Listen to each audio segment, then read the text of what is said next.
各位网友，大家好，今天是2020年9月11号，欢迎大家星期五，欢迎大家参加王健每日观察播2的节目。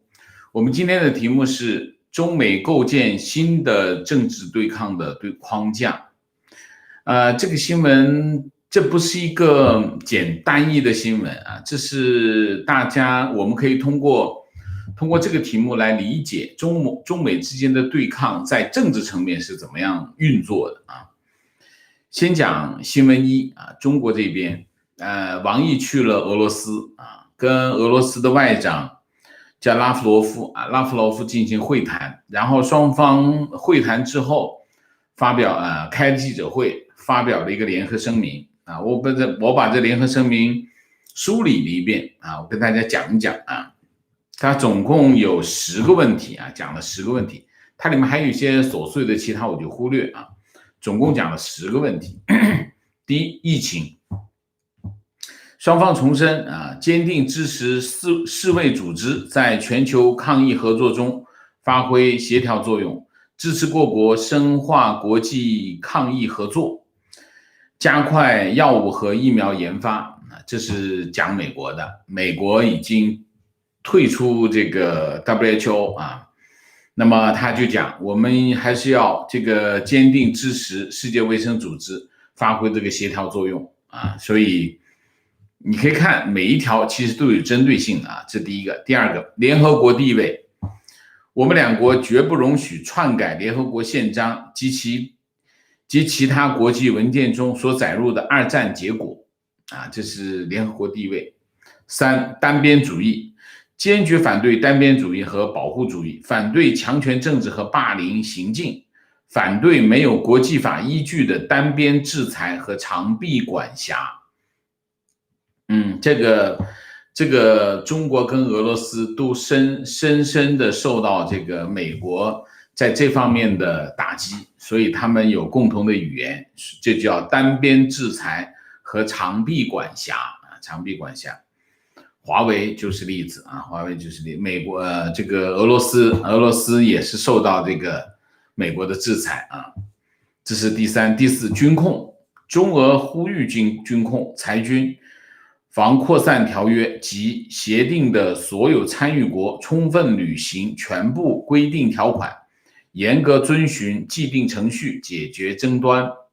这也是讲美国啊，讲什么？美国退出中导条约啊，中程导弹条约啊。美国退出中程导弹条约的原因是什么？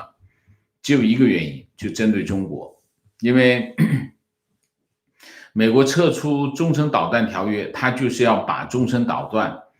部署到这个亚洲来啊，否则的话，它没有必要退出中导条约啊。美国觉得它退出中导条约，中导条约对它的约束，不利，所以它就退出啊。所以军控这一块也是有针对性的啊。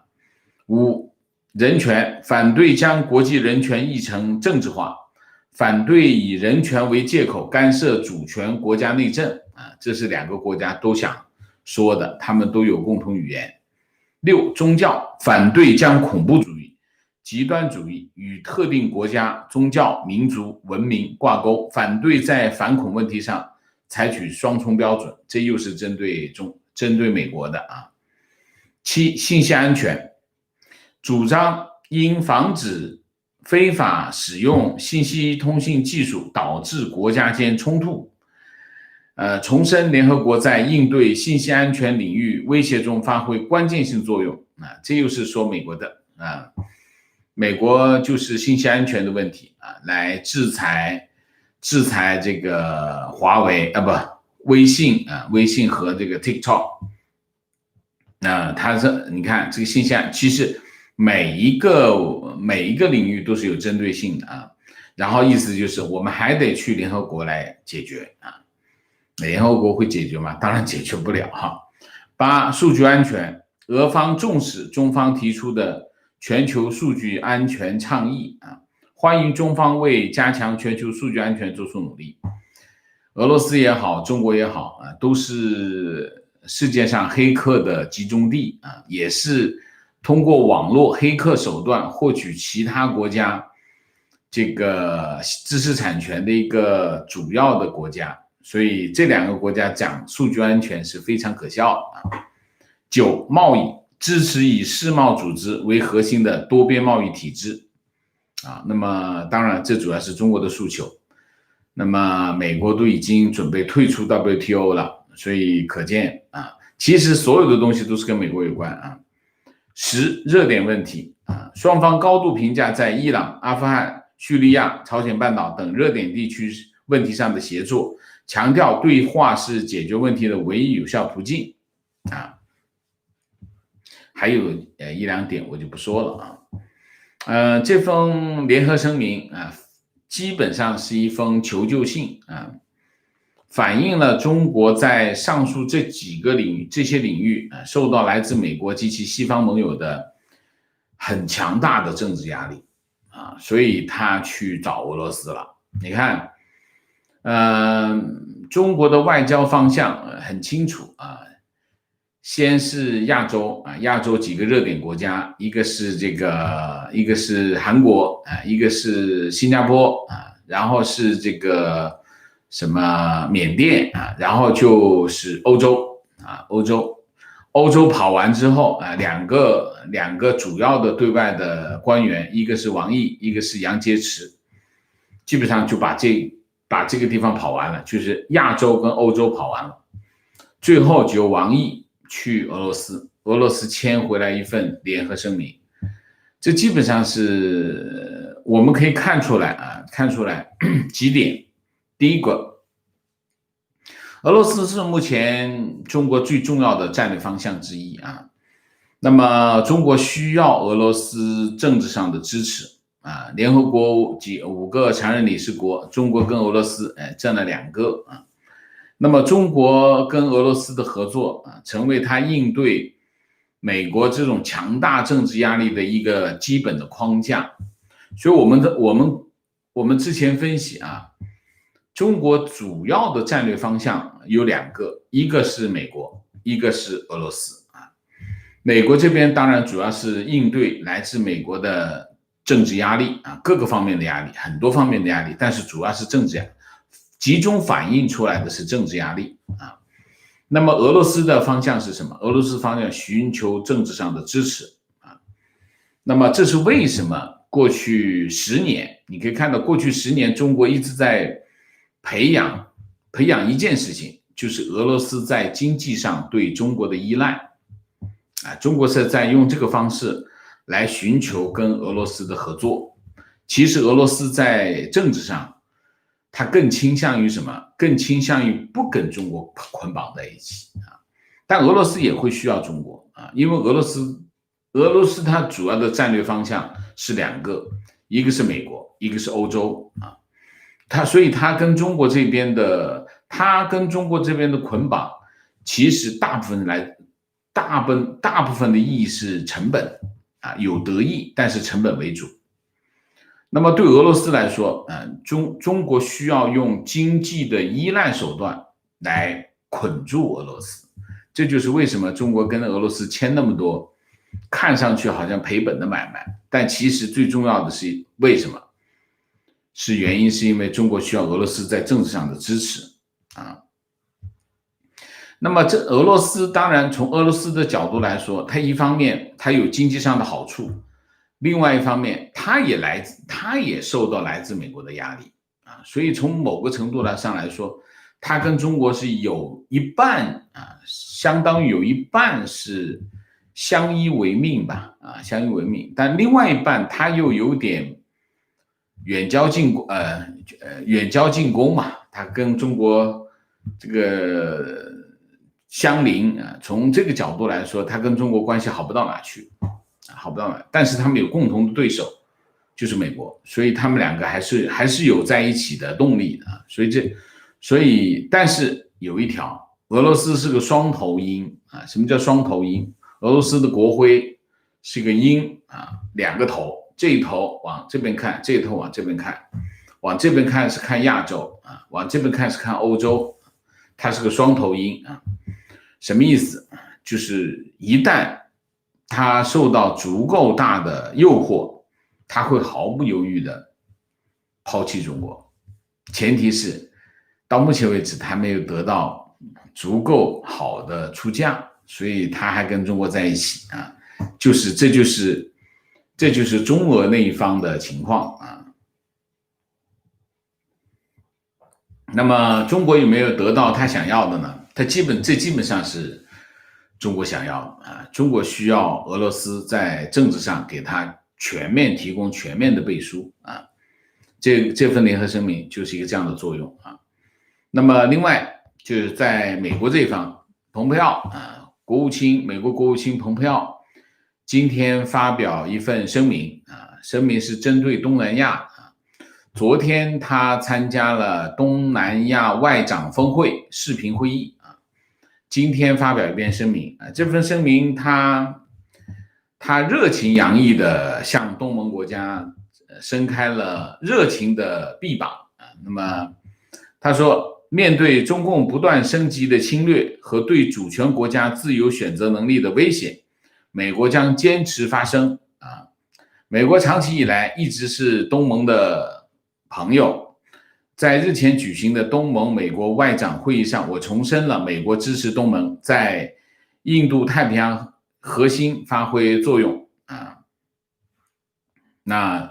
东盟对印度太平洋的展望和美国的印度太平洋战略都尊重主权、法治、透明、开放和包容，这些共同的原则构成了我们对东盟的工作核心，也是本周启动湄公和美国伙伴关系的基础。我们重申，美国支持东盟以强大集体的声音推动这些共同价值观，这都非常的热情洋溢啊。我们与东盟的伙伴站在一起，坚持在南中国海实行法治和尊重主权啊。我们与美国的东盟伙伴站在一起，抗击新冠疫情，推动地区经济复苏啊。我们在扩大与东盟的战略合作的同时，我们还必须解决地区面临的一些关键性的挑战。这封声明呢，当然它意图非常的清楚啊。第一，通过宣导、渗透、利诱、分化啊，让整个东盟倒向美国这一边啊。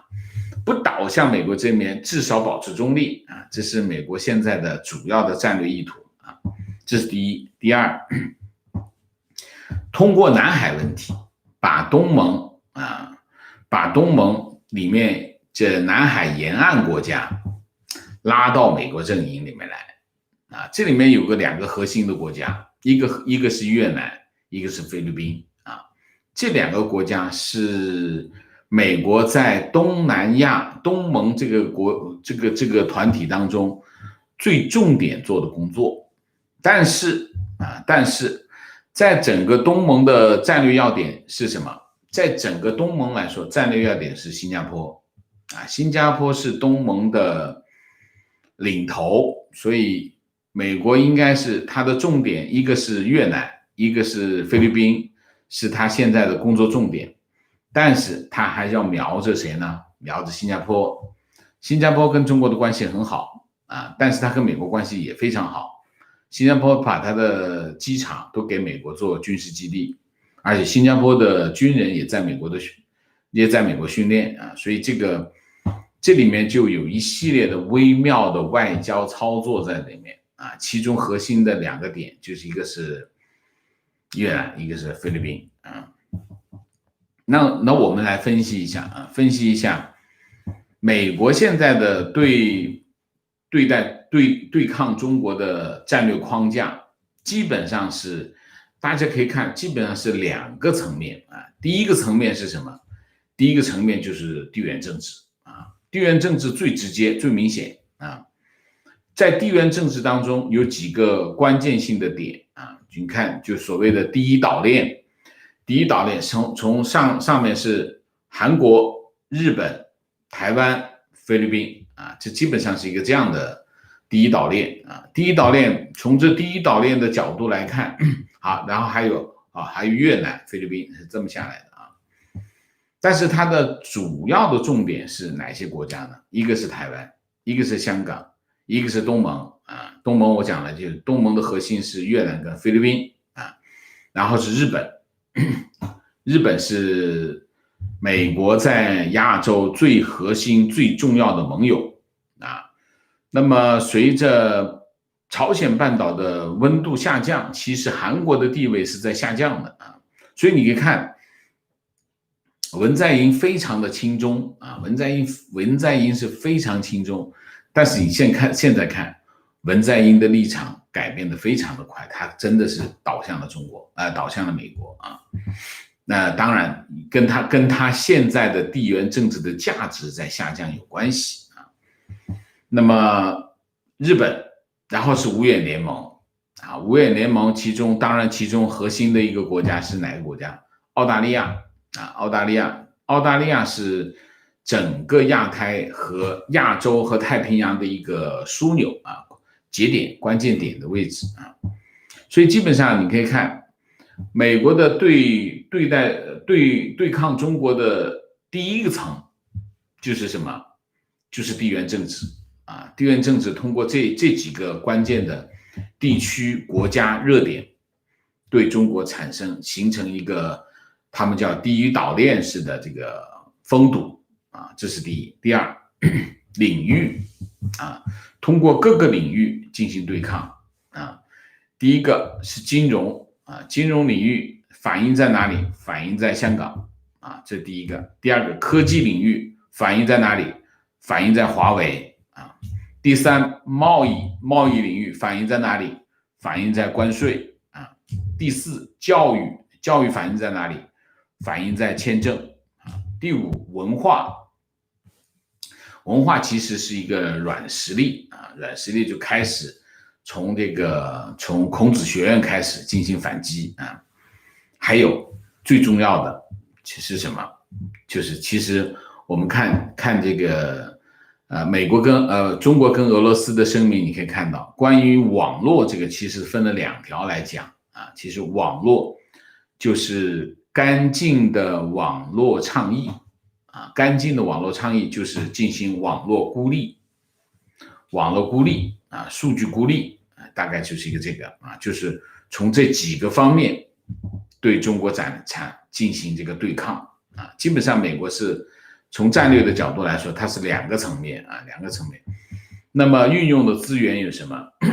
政治，首先是政治资源、外交资源、军事力量、经济手段啊等等，主要是这几个手段资源来进行对抗啊。所以我们可以看到，中美之间，我们可以看到，就是你可以看到有短兵相接的外交战啊，但是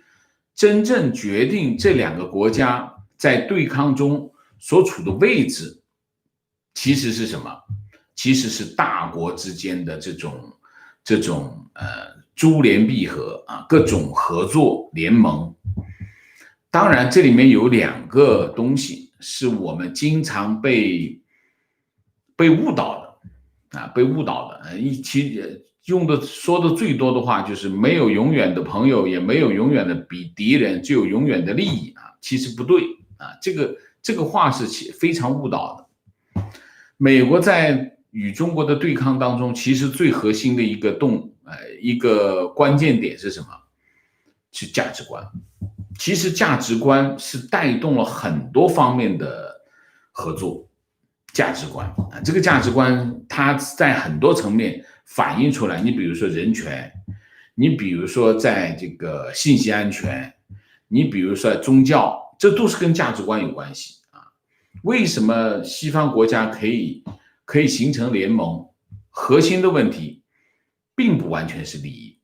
特别是你像美国跟欧盟，美国跟欧盟之间的合作，它只有一个前提，就是价值观。为什么？因为你要知道，香港的价值在哪里？香港的价值在于，香港向西方国家完美的展示了，如果你的一个城市被中共接管了，你的生活会发生什么样的改变？这个改变是由什么决定的？其实这个改变，你看，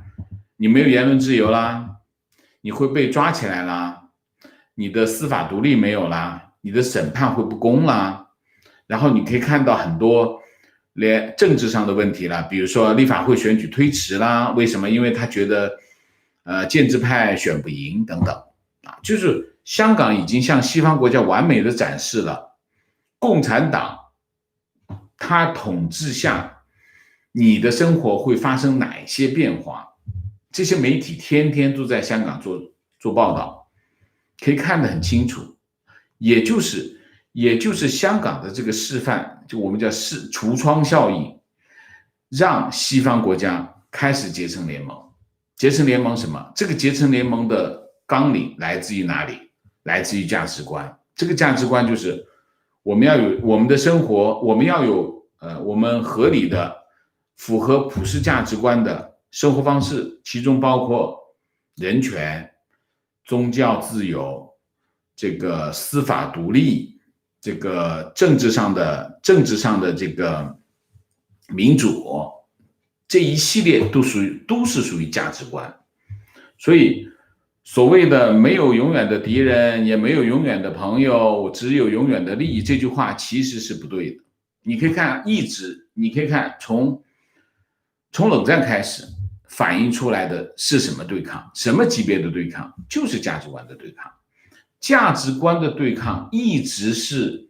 人类社会对抗的主要的动力。你比如说宗教冲突、宗教战争，虽然我们中间缠绕的非常多的利益上的战争，但是真正持续的影响人类社会发展进程的核心的冲突来自于什么？来自于价值观。所以你可以看，在这件事情，在中美之间的对抗当中，价值观的对抗是改变了中美之间对抗模式的一个核心，也是中美之间开始寻求一个新的对抗框架的一个基本条件。所以你可以看蓬佩奥的新闻，他的诉求方向是什么？他的诉求方向就是价值观，他不完全是讲利益，他有讲利益，他有讲很多的利益，政治上的利益、安全上的利益，他有讲利益，但是引领这些利益的是什么？如果没有价值观的合作，这些利益的合作都不能持久。所以在这个问题上，你可以看到中美之间的对抗已经进入了一个新的领域，他们在构建一个新的对抗框架。中国跟俄罗斯签订的这个联合声明，就反映了他们在价值观上的共性。美国和东盟，美国和日本，美国和台湾，美国的五眼联盟他们的合作都是建立在什么基础上？共同的价值观，然后以这个为基础延伸到哪里？延伸到利益，延伸到制度，延伸到合作等等各个领域所以我们今天讲这个题目，就是为了展示中美之间的我们今天上午讲中美之间的这个外交战我们今天晚上我们来讲中美之间新的这个对抗的框架主要是今天的议题主要是讲这个。那么另外呢，我还留了一点时间我来讲另外一个故事讲什么故事呢？习近平习近平最近很积极，工作非常积极，这跟6、7月份的状态完全不一样天天出来开会。今天开了个什么会呢？开了个科学家座谈会科学家座谈会，科学家座谈会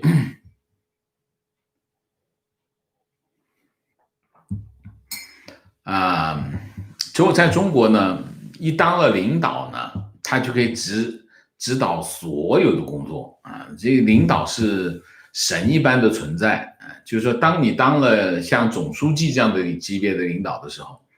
你基本上从这个教育到科学，从文化到历史，从各个领域，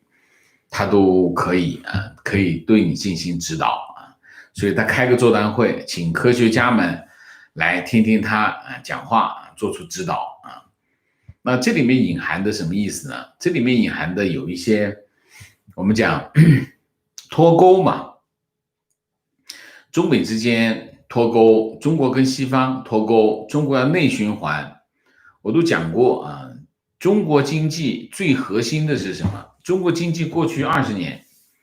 成长有3个动力啊。中国经济20年成长的动力来自于第一个制度性的改变，这是第一个改变，就是市场经济啊，这是最重要的改变。没有市场经济，中国经济没有今天啊，这是第一个。第二个，中国加入世贸啊，中国加入世贸，中国才能够在国际市场上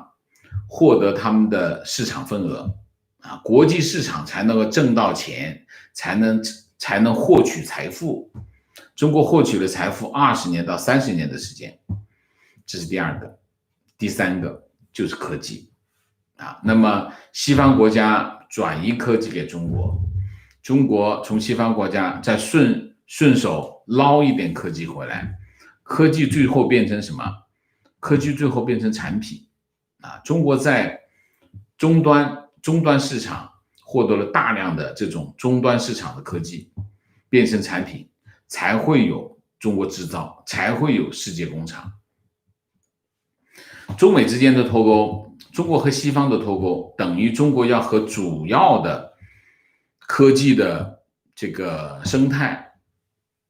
脱钩，那怎么办？科学家啊，这就是这次会议的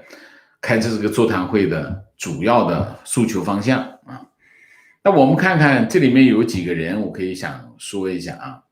参加座谈会有7个科学家发言啊，一个是中国工程院院士徐匡迪啊，然后是这个中国科学院院士姚期智，西湖大学校长施一公啊，这个很有名啊，然后是工程院副院长陈佐宁，阿里巴巴科技委员会的主席工程院院士王坚啊，古脊椎学家古人类研究所研究员傅巧妹，化工大学特聘教授戴伟，7个人发言。这里面有2个人是有点意思啊，一个是施一公啊，施一公是西湖大学，大家知道西湖大学是什么？西湖大学就是马云他们搞的这个大学啊，搞的他们这几个有钱富豪掏钱搞一个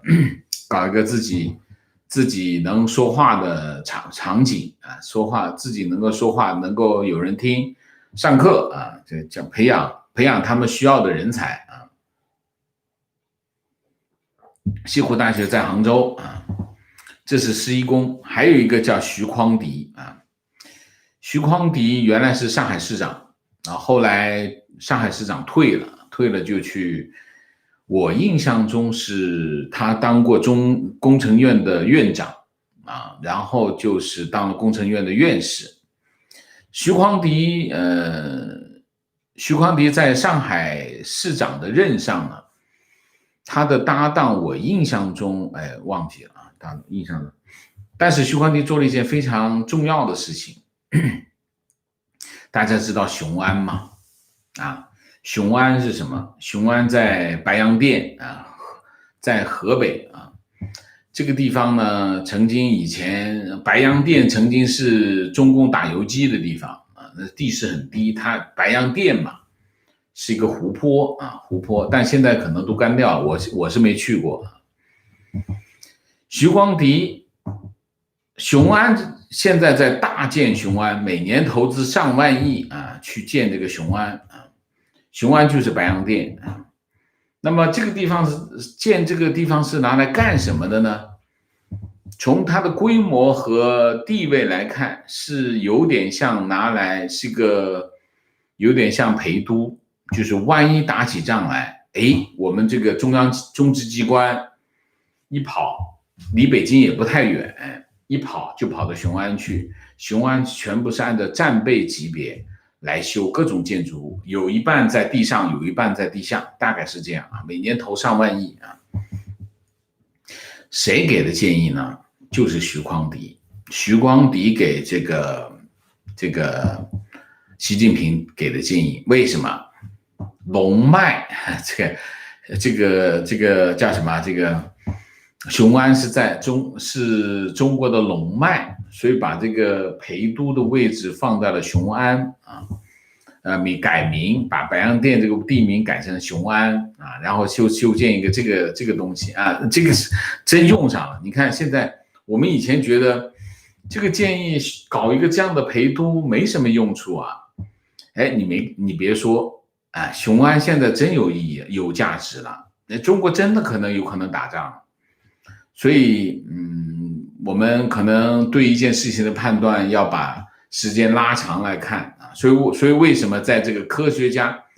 的这个7个科学家排第一就是徐匡迪啊，他真的是，其他人我不知道，他肯定是能够跟习近平搭上话的人，所以他参加这次座谈会，好吗？好吧，我们今天主题就讲这么多啊，我们下面就进入互动啊。进入互动之前呢，我这里要特别鸣谢一下啊。鸣谢什么呢？鸣谢我们的字幕组，我们字幕组无私的奉献，给我们制作了非常多的字幕。现在我们可以稳定的提供字幕的服务啊，但是当然也需要一点时间啊。这里面我需要先鸣谢谁呢 ？Tina 啊 ，Tina 是我们字幕组里面这个贡献最大的一位网友啊 ，Tina。今天已经完成了49期字幕啊，到今天这周末他会完成50期，很了不起啊！我这里特别的感谢。那么参加我们的字幕组的还有谁呢 ？Jane D、言行、甜甜、冬梅、BNL、Hanna Lu、李红、王 Y 王平红、乒乓、荣、安娜、Mary、青青、河边草、玉玉、国人，这个我不知道怎么读。瓦尼的 Sky、苏 Macro、关小姐，还有 Celine、Joma、Festival、Jonna，大概是这样啊。那么我们这么多，有25位，就是曾经参与过我们。那当然有些网友他做一段时间，他忙不过来，他就不参加了，没关系啊。我前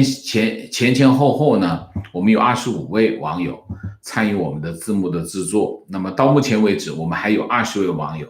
参加我们的字幕的制作。我们也欢迎其他的网友，如果有兴趣、有时间，可以参与这件事情啊。我们参与的人越多，我们主要是说，我不希望字幕这件事情变成大家的一个负担啊。大家有时间、有兴趣参与一下，我忙起来我就先停啊。那我有时间又来一下，这都没问题。所以我们需要足够多的人，所以我也欢迎大家这个参与这方面的工作。这件事情也充分的表明，这个平台不是我的啊，是大家的啊。我们大家一起来把这件事情做得越来越好。我也希望大家持续的给我们提供支持啊，感谢啊。那么下面我们就进入互动啊。进入互动之后呢，请大家不要聊天。那么4个情况、问题、观点、情绪，好吗？那请大家尽量的简洁啊，尽量的简洁，能够帮我们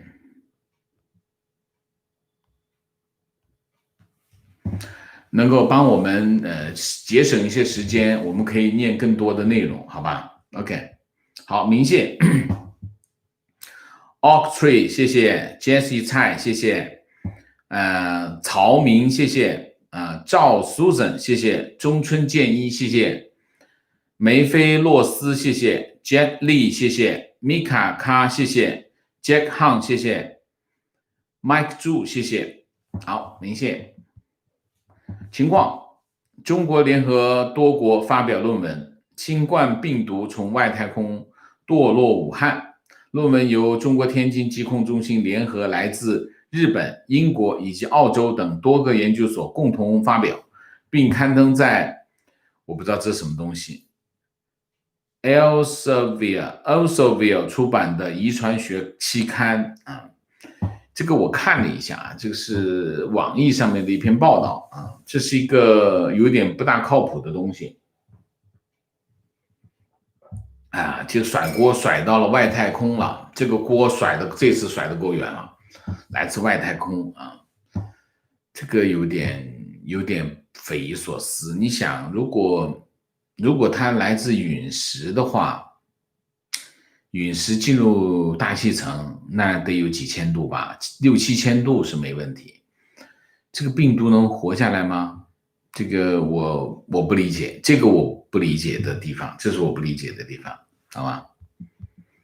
所以我不相信它。我觉得你陨石上面有病毒，那经过6、7千度，这个病毒还活着？我不相信啊，除非能说服我这一点啊。观点：普京现在想的就是躲在中国背后，让中国挡子弹。现在火力全开对准的是中国，俄罗斯能从亟待求结盟的200斤那里拿到好处，但普京也就做做样子罢了，真心不敢得罪美国。所以你可以看哈，其实川普呢很急于跟2个人打交道。一个打交道的是谁？是普京。一个打交道的是谁？金正恩啊。这2个人打交道的目的是什么？就是挖中国的墙角啊。朝鲜呢，金正恩呢，朝鲜呢，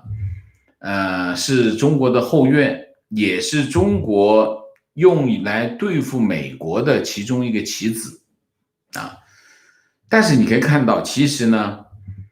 朝鲜过去半年是没有搞核试验，第一没有搞核试验，第二没有发射导弹啊，过去半年没有做过这个事情。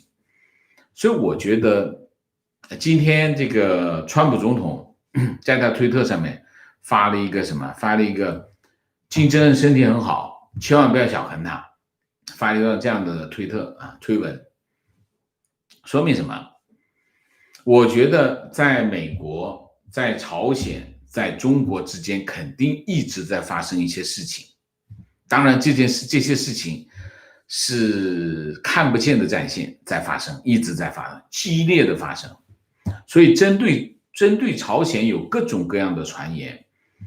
包括金正恩死了，包括金正恩身体不好，包括金正恩把权力转给他的妹妹金宇正。其实我都不相信，我认为朝鲜现在他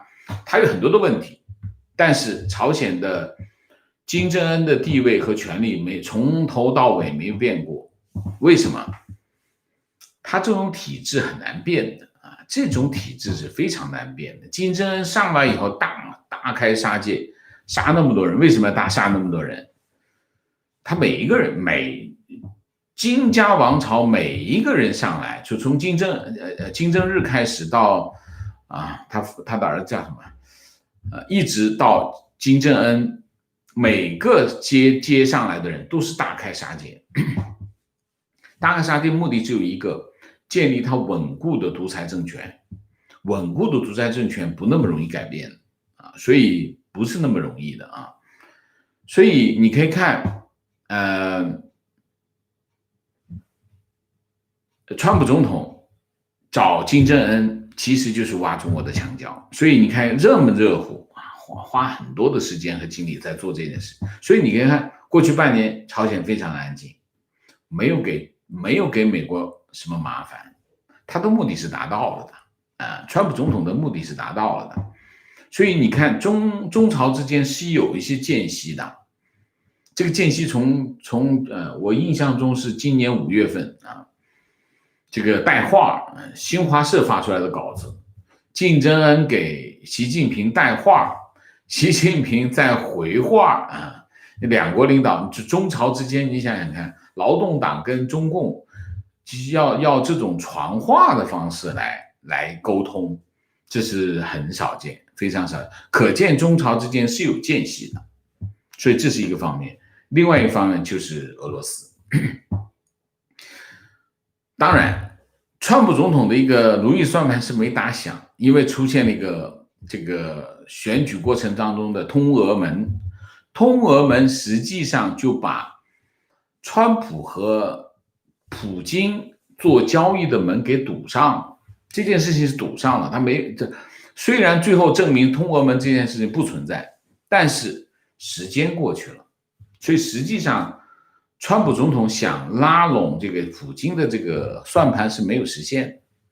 其实，在那段时间，普京是有需求跟这个川普是要勾兑一下。为什么？制裁啊，不舒服啊，很痛苦的。所以这个，所以你可以看整个的战略的意图是在这里啊。但是你说现在普京他要不要跟中国走在一起？我是普京，我现在肯定跟中国走在一起。为什么？首先有实力啊，实控啊。我现在经济不好啊，油价跌得这么厉害，我经济不好啊，经济不好需要中国的支持，这是一个方面。还有一个方面，我不跟中国走近一点，川普怎么会给我一个好一点的出价呢？所以这个我觉得暂时大家这种角力大概就是朝着这方向思考就对了啊。观点与提问：纵观近代史，苏联与俄罗斯是全世界对中国最坏的国家，俄罗斯也是最奸诈的一条变色龙，但 CCP 全方位的永远抱紧他的大腿，对所有他欺负中国的地方绝口不提。提问王老师，这样的情况将永无止境吗？ CCP 将永远不断的吞下去吗？这是个好问题，其实很多人都会问这样的问题啊。大家要明白一点，对于 CCP 来说，它最重要的、最核心 ，CCP 的核心利益是什么 ？CCP 的核心利益是政权啊。那么割掉一点土地，给他买贵一点这个石油价格，那都是皮毛，都不重要。只要我能维持什么？维持跟俄罗斯的关系。维持跟俄罗斯的关系最大的好处是什么？我要去抗衡美国啊！美国是中国的主要对手，俄罗斯跟他关系搞好，我至少从他那儿得到武器装备，得到他政治上的支持，至少他不给我捣乱。你想一下，俄罗斯的军队可是很厉害的，所以俄罗斯不仅不捣乱，而且提供政治上的支持，对中国来说是有战略利益的。所以很多网友会从一些实控的角度来看，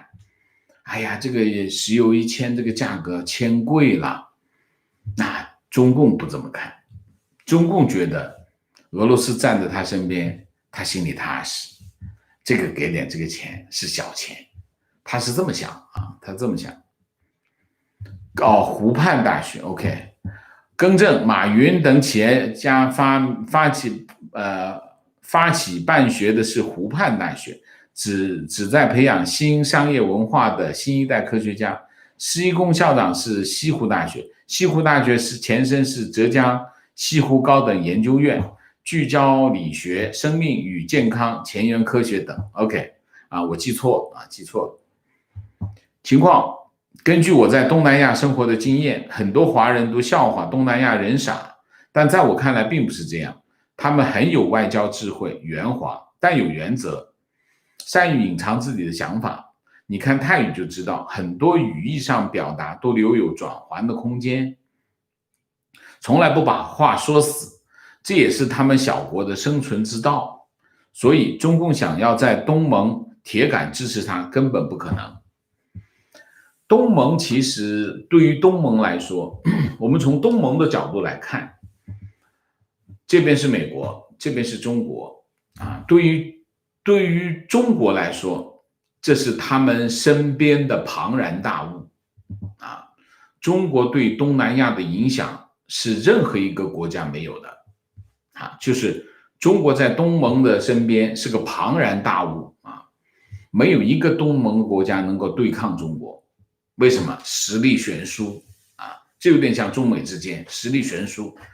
但是所以为什么东盟重要，就是他们抱团取暖嘛。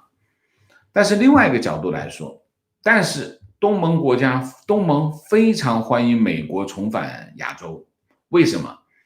你想一下，它旁边这个庞然大物一点都不闲着，中国对东盟的渗透远超过欧洲，中国对东盟的渗透那不是一星半点，那是相当彻底，所以东盟是很害怕的，这是第一个。第二个，你翻过来像看一下历史，你就知道，中共对东盟从来就没有闲过。马共政变、印共政变等等，他在东盟就没有停过。他对东盟的这叫什么？输出革命从来没有。缅共、马共、印共讲的是印尼共产党，做了一系列的叫什么革命输出，才会把整个东南亚搞得翻那个底朝天。所以当初为什么东南亚一直排华，原因是因为中共在输出革命而且在扶持当地的共产党搞政变，一直在做这个事情。那现在的动作是什么？现在动作当然主要是经济压力经济的压力、文化的渗透，当然主要的支撑，中国在东盟的主要支撑是什么？华侨，它就是通过当地的华侨，通过华侨组织、同乡会、同学会，然后就播电视剧中国的电视剧在东南亚是非常有市场中国当地的华侨主要是看中国的电视剧，然后对中国的这些华侨进行洗脑这就是中国在整个东盟做的事情。那你想一下，这些国家哪个国家不发抖？都在发抖。美国一来，这些东盟的国家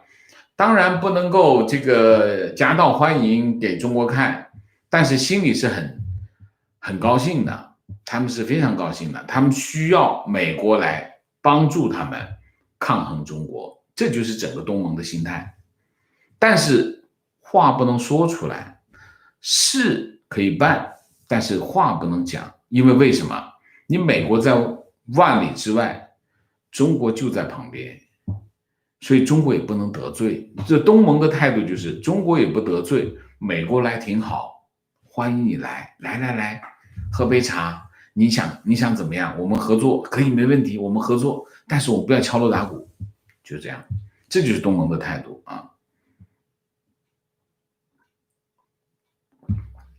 提问：随着国际事态的发展，有没有可能中俄两国抱团取暖，联合对抗美国为首的西方阵营，形成类似冷战时期的东西对抗的局面？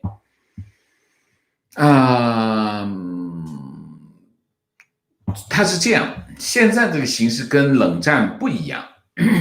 不一样在哪里？冷战时候有一条线，很清楚的一条线，这条线就有点像柏林墙柏林墙这一建，这边是苏联和华沙条约组织，叫苏联阵营，这头西方阵营，老死不相往来，你是你，我是我，这个是当年，所以只要往那边打炮就行了，那边往这边打炮就行了，反正不会死人只要死的就是敌人。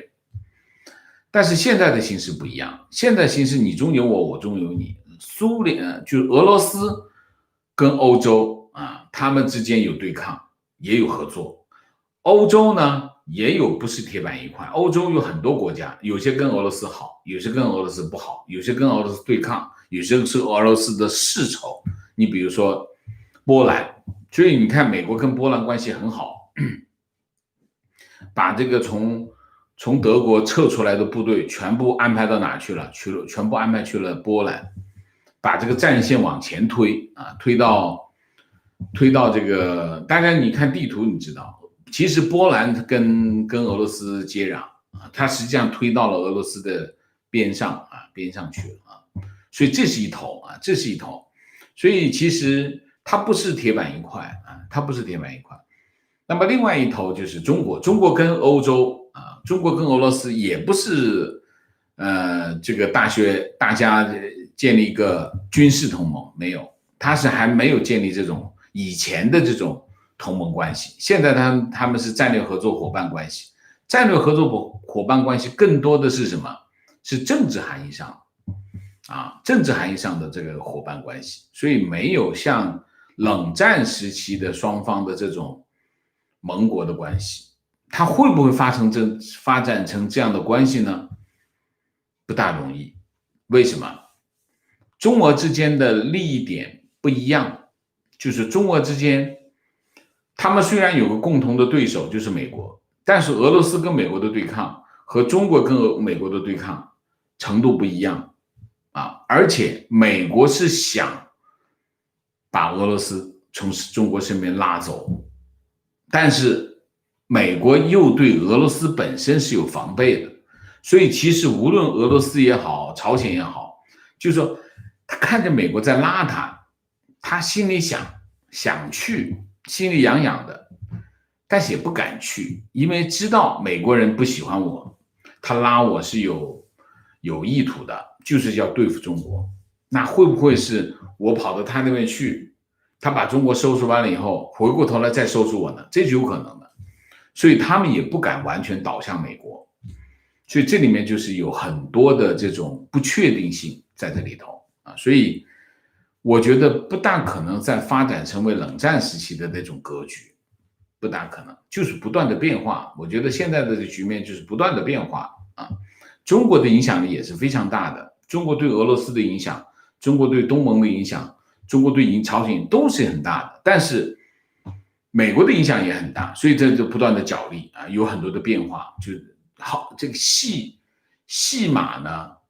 就有很大的就是变化的空间观点：东南亚诸国应该知道中国的远交近攻，他们始终对中国保持足够的警惕。是的就有的时候他没办法你靠在他旁边，中国经济对他影响多大？你比如说泰国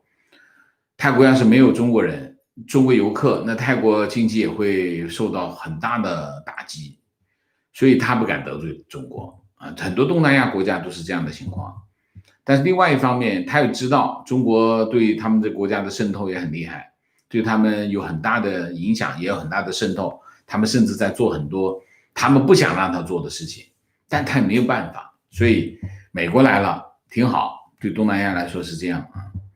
观点：土共在乎的是永远的统治，党的利益在国之上，而美国是土共最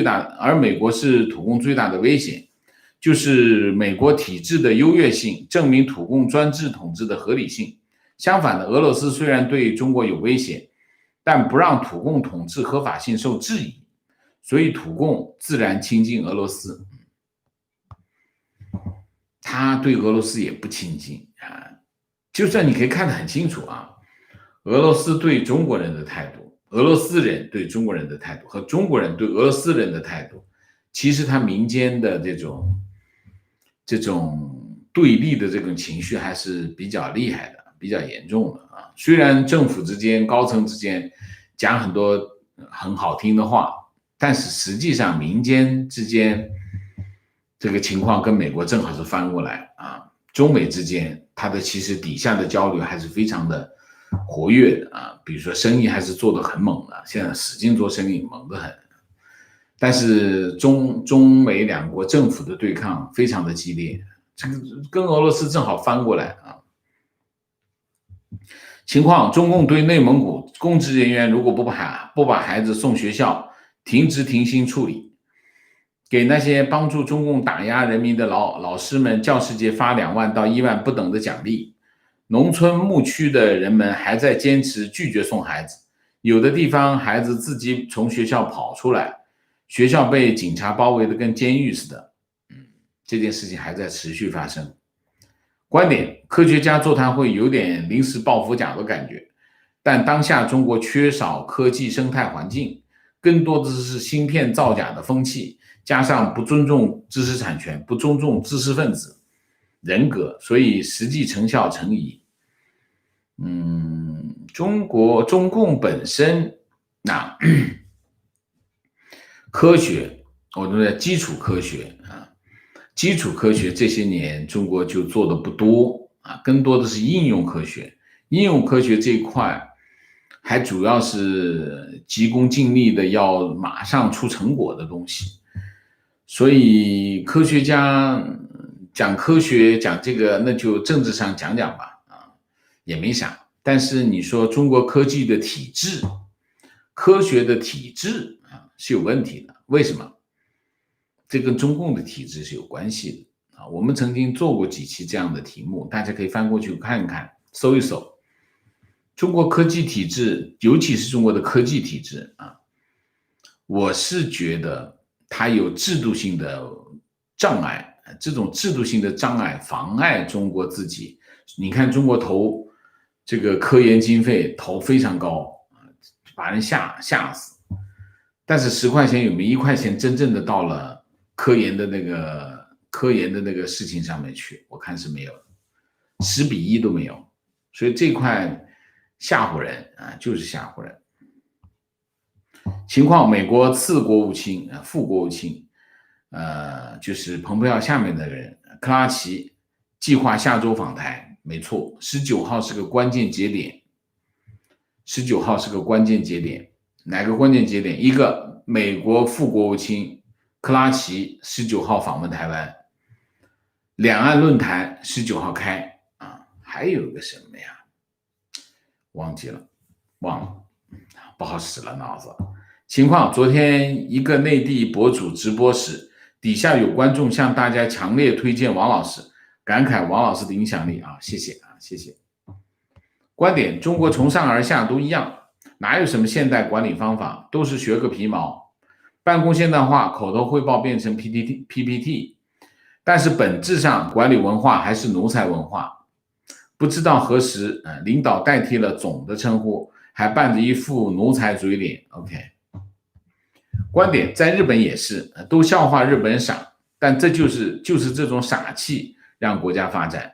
中国缺少这种傻气，现在还是丛林法则，还是没有进入现代化，这种傻气就是契约精神。中国人呢，就是生存环境很恶劣啊，然后所以你得啥都得兼顾到啊，啥都得兼顾到，然后就想尽一切办法钻制度的空子。等他去到国外以后呢，看到其他国家在遵守制度的时候，就觉得那些遵守这个制度的人傻。这是环境不适应的表现啊，或者是他还没转过来啊。真正他要变傻，他才真正的学会了怎么当一个当地人啊。所以在这个问题上，我觉得中国人需要好好的反省一下啊，反省一下。当然也不能全怨，不能全怪中国人自己啊，不能全怪中国人啊，这是环境的影响很大，但是中国人自己也有很大的责任。所以一分为二，我们也有二分法，一分为二啊，就是环境有一部分责任，中国人自己也有一部分责任。但是中国人自己走，你要到了国外，那你真的要好好的检讨一下自己的生存方式啊。那改变这种生存方式，你才能够真正的变成一个当地人，你才能够分享当地的这个社会的成果，同时对当地承担责任啊，理所当然应该是这样。情况，美国国务卿蓬佩奥对12名被内地海警拘捕的香港人表示深切的关注啊，非常重要啊。观点，徐匡迪比较复杂，一方面他比较开明，另一方面他见风使舵啊。当年他称钱伟长为敬爱的校长，6·4时阻止学生游行，但不跟学生对抗，反而在上海教育局会议上说学生的出发点是好的，并因此被朱镕基看中青云直上。他的学术很一般，当上工程院院士也应该是一个笑话。中国的这些院士啊，这些那都是笑话。中国的工程院院士全是笑话，没有一个不是，没有一个不是啊！我可以说没有一个不是。谁都可以当工程院院士，只有一个人不可以当工程院院士，大家知道是谁吗？就是科学家啊。提问：老师，您刚才提到雄安现在可以做战备用，那么如果中国周边地区发生战争，您觉得最可能在哪里？南海、印度还是台湾？我们先排除南海啊，南海跟美国打吗？那没法打吧，所以南海我们先排除掉，然后剩下就印度跟台湾。印度我觉得打不大，为什么？印度的战略利益没那么大，对于中国来说啊，中国跟印度之间它的摩擦跟冲突是局部的，它不是全局性的。但是台海是全局性的，为什么？台海直接影响中共的合法性啊！你想一下，台海涉及两个问题，第一个问题是什么？第一个问题就是中华民国的地位的问题。那你想，中华人民共和国取代了中华民国，成为联合国常任理事国，然后中华人民共和国向全世界要求大家承认一个中国的原则。承认一个中国的原则是什么？就承认中华人民共和国是中国唯一合法的政府，那中华民国就变成了不合法的政府。然后承认中华人民共和国只有一个中国，那也就是说中华人民共和国有权去统一台湾，实际上是一个这样的东西。所以台海的问题是什么？是会影响到中华人民共和国地位的问题，所以这是全局性的。印度这个是局部性的，为什么？你最多就多占我10平方公里，10平方公里给你就给你了，说会引起国内民众的愤怒，国内民众没什么好愤怒，洗一下就搞定了，所以那个根本不需要考虑，根本不需要对中共来说不是个障碍。就是民众这个反应不是个障碍，对他来说，他很容易处理掉啊。然后所以印度印度对中共来说这是局部性的，台海来说对它是全局性的。所以如果你说如果真的会发生战争的话，最有可能性的就是在台海，而不是在中印。南海更不可能，南海实力悬殊太大啊。我认为如果假设的话。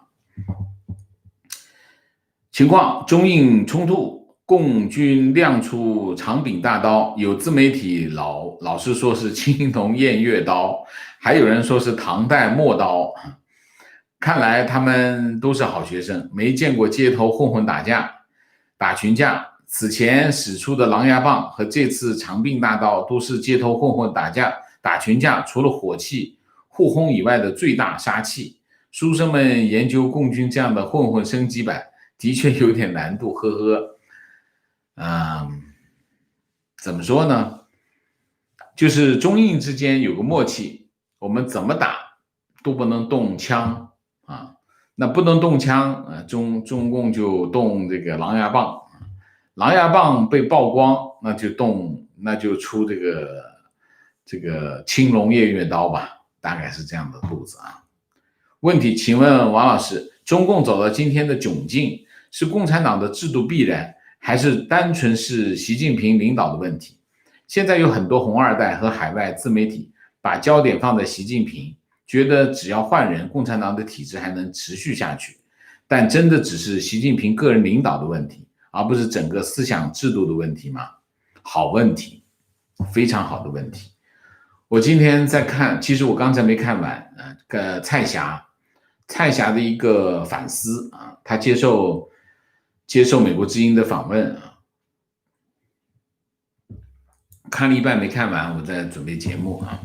其实我想说一下的，但是没看完，等我看完我再说啊。红二代也好，就是海外的媒体也好，都在分析这个问题啊。一个最没有毛病的答案是什么？没有毛病的答案，我先提供一个没有毛病的答案。中共走到今天这一步，有制度性的问题，也有习近平个人的问题，这是两个问题结合在一起推动这件事情变成今天这个局面。这是一个完全没毛病的答案，但这个答案一点意义都没有，因为大家通过这个答案得不到任何的东西。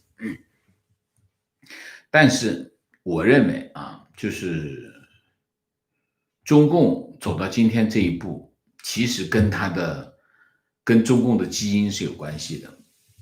中共的基因就是说，就算没有习近平，那么接他就是另外一个领导人，这个领导人他没有做习近平的这种扩张很多一带一路做很多把西方人一棒子打醒的这个动作但是迟早